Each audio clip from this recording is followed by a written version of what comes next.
crimes against humanity. You've got to think about this. I mean, Holocaust denial. Holocaust denial, of course, is a crime against humanity. It's legally a crime. It's a crime that people are prosecuted for. HIV/AIDS denial. This is something that has seemed to me to be almost unbelievable. In biomedicine, we've had this terrible HIV/AIDS epidemic. We still have scientists who are denying that the human immunodeficiency virus causes AIDS. It's almost impossible to believe that, but it's true. We have people, for instance, members of National Academies of Science, who are denying that the HIV causes AIDS, despite the fact that the virus it's fulfilled what we call Koch's postulates. The disease has been transmitted with the human immunodeficiency virus, and that if you take a drug that targets the growth of that virus and stops it from replicating and stops it from growing, people get better, and they look a lot better as long as they're taking the drug.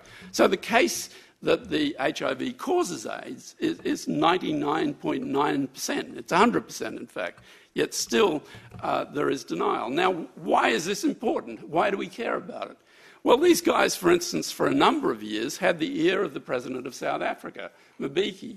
And as a result of that, a lot of the measures that should have been taken to combat AIDS in that country were not taken. And as a consequence of that, they have a much worse epidemic than they might otherwise have had. But still, and to say something about the sort of mindset of people who are in denial, still these guys don't back off, even though enormous numbers of deaths could partially be attributed to them. They still don't back off. Other areas of denial, I mean, for instance, this is really to do with religious authority. Here, people will deny because someone has told them that childhood vaccination is harmful, and you'll get denial that vaccines help kids. It's one of the things, if you talk as an immunologist in public forums, you will get this over and over, in fact, that people say that vaccines don't help and that they know how to feed the kid all right to get good immunity. As a consequence of that, I noticed in this morning's paper that we're having an increase in incidence of whooping cough, and that presumably means that kids are not getting whooping cough vaccine, which is really a tragedy and a completely preventable tragedy. And then where will anthropogenic climate change denial lie? Well, it's kind of too early to know that. We don't really know what's going to happen. We've got predictions, but there's still uncertainty in a lot of these issues, and we'd maybe have to wait 200 years, maybe wait till 2300, and then people perhaps will look back and they'll say which of these was the most egregious, which of them was the worst. And, of course, not many of us are going to be around at that stage. Well, that's hopefully not many of us, because if we get everyone to live to 200, the population problem is going to be much, much worse. As I was saying earlier, science in general is being revolutionised by rapid advances in technology. A lot of the advances of science through my lifetime have not been through tremendous intellectual achievement. It really goes forward by changes in the technology and what you get back from applying those new technologies. It's often, I think there's a very nice biblical thing that says, we see through a dark glass darkly in part. I think there was an Ingmar Bergman movie of that name many years ago. And that's often the case, that as the technology improves, what you're seeing in its kind of blur actually starts to come much, much clearer. In biology, we're living through this whole area of where genomics and lipidomics and all these tremendously complex scientific data sets, which we access by having new technology for reading these things out, and as I said, massive computing capacity. And that's really what's happening in the climate science area, that tremendous increase in the availability of data and of information. And as you get more information and more data, then your whole computing becomes much more demanding. And of course, with the climate science thing, we're pulling so many different areas together and trying to integrate this all into some general sort of story. Now, another big difference between what I do in biomedical research and what the climate scientists do is that in biomedical research, we're essentially experimentalists. We decide we're going to see what a virus does or what a drug does, and we do an experiment. We may do the experiment in a mouse or a fruit fly or a zebrafish or a tissue culture dish. We do human experiments. The picture there is not of, she's not taking his tonsils out without an anaesthetic. She's actually swabbing him for influenza virus. That's my colleague Zinkernagel that I share the Nobel Prize with. So if we're going to do experiments, if we're going to do experiments on mice or rats or humans, we have to get ethical approval for those experiments. Everything has to go through a university committee. Those committees are made up of all sorts of people, including people from religious communities, people who are perhaps are actually opposed to animal experimentation, may well sit on our animal experiment committees, because we want to go along with what society thinks is ethical and responsible. And we're required to do that. We're required to do that by government and by law. Now, if you think about it, we're kind of doing an enormous experiment with the whole of humanity. The various graphs I've shown here, where I show graphs that are to do with climate change, they're from the summary report of the Intergovernmental Panel for Climate Change, the IPCC. So these were published in 2007 in the synthesis report, which is put together by the IPCC for policymakers. So this is stuff that has been validated by a large group of scientists. It's from the published peer-reviewed literature, because that's where they got all this stuff. It's been validated by a large group of scientists. And not only that, if it's in the synthesis report of the International Panel for Climate Change, it's been signed off on it by the representatives of the some 50 governments or plus who are involved in the IPCC process. So what the experiment we're doing really is to see what happens with the whole of the humanity, if you like, that's living in this thin layer of atmosphere, and it is a very thin layer of atmosphere. It's like the outer skin on an onion. And we're ramping up the levels of these gases in that atmosphere. We're ramping up the levels of carbon dioxide, of methane, of nitrous oxide, related to our industrial activity, our travel, and all the rest of it. Now, if you think about that, if you put an experiment like that up to a university ethics committee and said, we're going to take the whole of humanity and we're just going to stick more gas in and we're going to see what happens, do you think it'd get through? I don't think so. I don't think we'd get to do that experiment. But of course we are doing it, and it is a dangerous experiment, and we need to stop doing it somehow, and it's not easy. The other unacceptable experiment, I think, is to simply just keep increasing the numbers on the planet. If you wanted to do that experiment, you certainly wouldn't get it through. If you took a box and you put a few breeding pairs of rats in and said, let's see what happens with these if they just keep breeding, let's see whether they start to run out of food or whether they start to kill each other or what will actually happen. Well, this experiment is happening, and it's been happening in places like Africa. When the tremendous blow-up occurred in Rwanda, Burundi, we had people killing each other. They were living in the most intensive agricultural society in the world, and we had mass murder as a result. And so, again, this is not an experiment that you would ever sanction, but it's not an experiment we can do much about. What can we do about it, this issue of human population? Well, those of us who do infectious disease research believe, and it is a matter of belief, it's not a matter of evidence. Well, there is some evidence, but there's just as much belief in it, that if we can improve human outcomes, we will help to stabilise human population size. The experiment is really, if we look at the advanced world, we see that on the whole, the societies of the advanced world, people are having less children. In fact, they may actually be declining in numbers. Now, of course, that's deeply distressing for economists who want everything to grow all the time. But in fact, it's possibly good for the planet. Now, so we believe that if we can improve human health outcomes globally, we will actually lead to a more stable human population size. If we can ensure that children will survive, that children in agricultural economies will survive, and that people who have no health insurance or retirement benefits or social securities feel they need the security of children. It's called the farmer's insurance.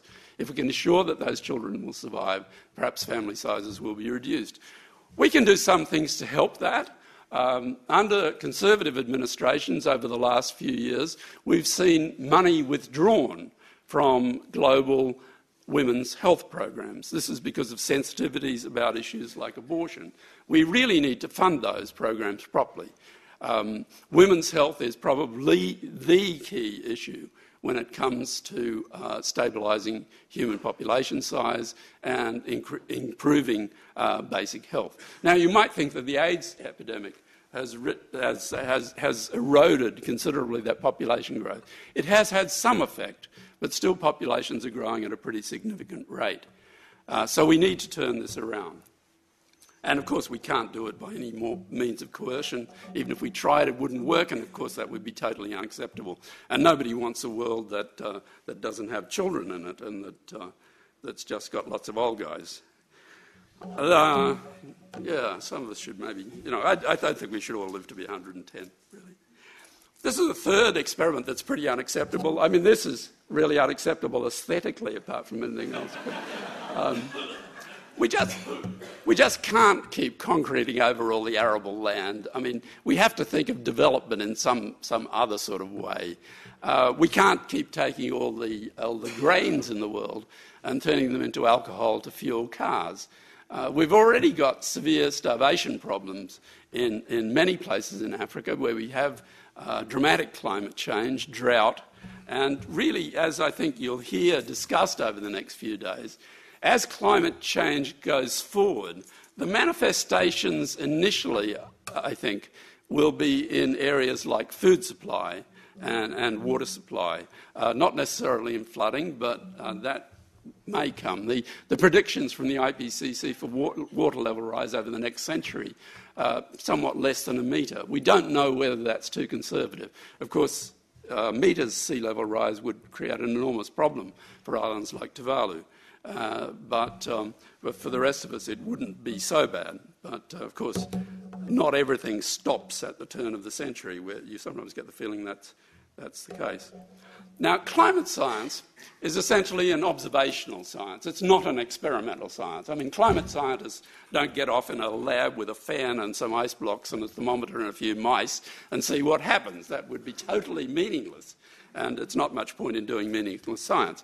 So their whole science is dependent on their observational systems of the natural world. And of course, this is an enormously complex business because they're looking at what's happening in the oceans, they're talking about what's happening in the atmosphere, they're looking at what's happening with winds, with rain, they're looking at what's happening with ice in the Antarctic and the Arctic, they're looking at what's happening with glaciers, and you're trying to pull all that together into some sort of integrated whole and make some sort of prediction about what's likely to happen.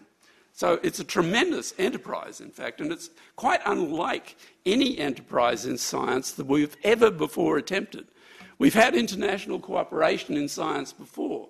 We had it with, for instance, solving the ozone problem and the hole over the Antarctic and all the rest of it, and we did pull a lot of people together to get CFCs out of the system.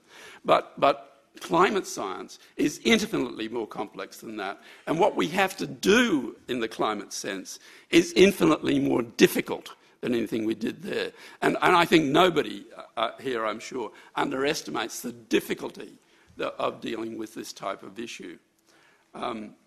We're going to hear about some of the real science. Tomorrow, if you come along, you've got the opportunity to hear David Caroli, who is a professional in this area. Of course, Ross Garnaut has been more concerned with the economics of the situation, and you will hear from some of the people who've been looking at hard data. This little picture is from the NOAA website, and it shows the contraction of Arctic sea ice. That's been occurring very, very rapidly, and which, of course, is a matter of considerable concern. We all worry about polar bears. In fact, even the Bush administration, in the end, admitted that the polar bears were threatened, which is a pretty dramatic thing for them to do. The United States, of course, has also changed its daylight saving rules a month at either end, reflecting the warming effect that they're actually seeing. The measurement systems in the climate area, like biology, have improved very dramatically in the recent past. One major improvement that I know, something I've heard a bit about, is that they now have satellites that can measure both the depth and the breadth of the ice sheets. And previously they were just measuring circumference, but now they can actually get a better idea of the actual ice mass. But you can imagine the difficulties of actually making those calculations, just from that aspect.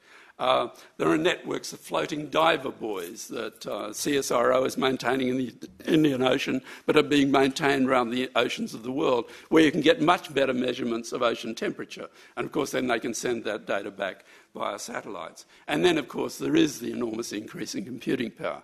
So what that means is really that over these last few years, we're starting to look at data sets that would have been totally impossible to access in the past. We're starting to get information that we could never have had before. So my point about historic knowledge being important, and it is important, is valid.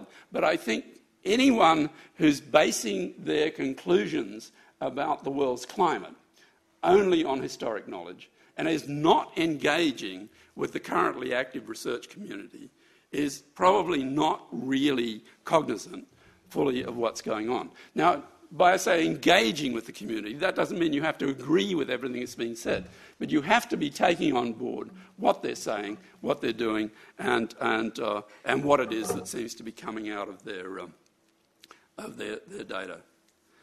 The experimental component of climate science is, of course, in the computer models. Now, there's a lot of criticism of climate science on the basis that it's just models.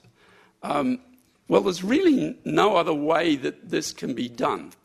Models are only as good as the data that goes into them, and they're only as good as the design of the model. And I think that's pretty much recognised in the field, so far as I can understand. The IPCC working group on the complex modelling lists something like 25 different models. So they're not just running one or two models, they're running a whole lot of different models that will have different assumptions and design built into them. Not only that, they run the model with and without the various elements that are supposed to be involved in climate change, the various forcings. One of the forcings, of course, is greenhouse gases. Another one could be volcano activity, and so forth. Where they don't have that greenhouse gas forcing in, you get a rather flat line in pretty much all the models. And as I understand it, the conclusions from the models are pretty much, in the broad sense, come to pretty much the same story. Some of the models, for instance, predict cooling. We've been hearing a lot about the fact that the world is no longer warming, that it's cooling. That's based on the fact that 1998 was a very, very hot year. It was an El Nino year, and it was extremely hot. So the statement is that the whole of this century, I mean the whole of the 21st century, which is 9 years, we've been seeing cooling because it's cooler than 1998. Well, things go up and down, and in actual fact, of the years since between 1997 and 2008, we have 11 of the 12 hottest years on record. But that's supposed to be cooling, right? So you can see a little bit of the quality of some of this debate and argument.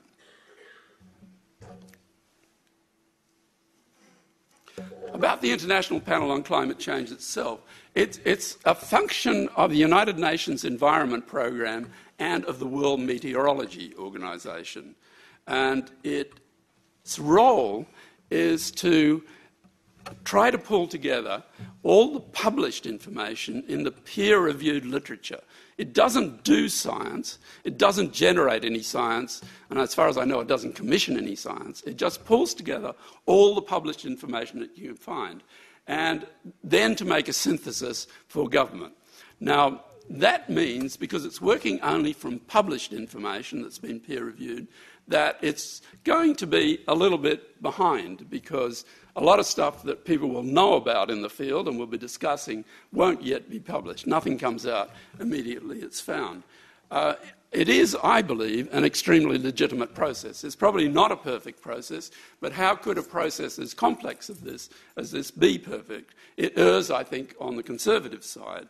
It involves something like 50 countries, and everything that comes out in the synthesis report, at least, is monitored by government representatives from each of those countries. That's not necessarily true for the other elements of the reports, the more specialised parts of it. You can access this on the web, anyone can read it, and the synthesis one, at least, is not unduly difficult to read. Also, as you read it, you find and you read the statements of what is known, you will also find that the people writing the report identify where knowledge is incomplete. There's no monolithic statement that says this is the way it absolutely is. There are statements that say we know this with such and such certainty, or this degree of certainty, or that degree of certainty. And there's also very clear statements saying we believe this area, our understanding is incomplete. There's nothing dogmatic about it, and it's not set in stone. In fact, some of the reports have backed off from conclusions in earlier reports. There was a lot of concern earlier, for example, about the stopping of the Gulf Stream, that they felt that the Atlantic conveyor would slow because of the warming of the ocean. Now I think there's less concern about that, and that presumably is based on getting further measurements and better measurements. That's the printed report. And I actually believe that a lot of people who are extremely critical of this report have never actually looked at it.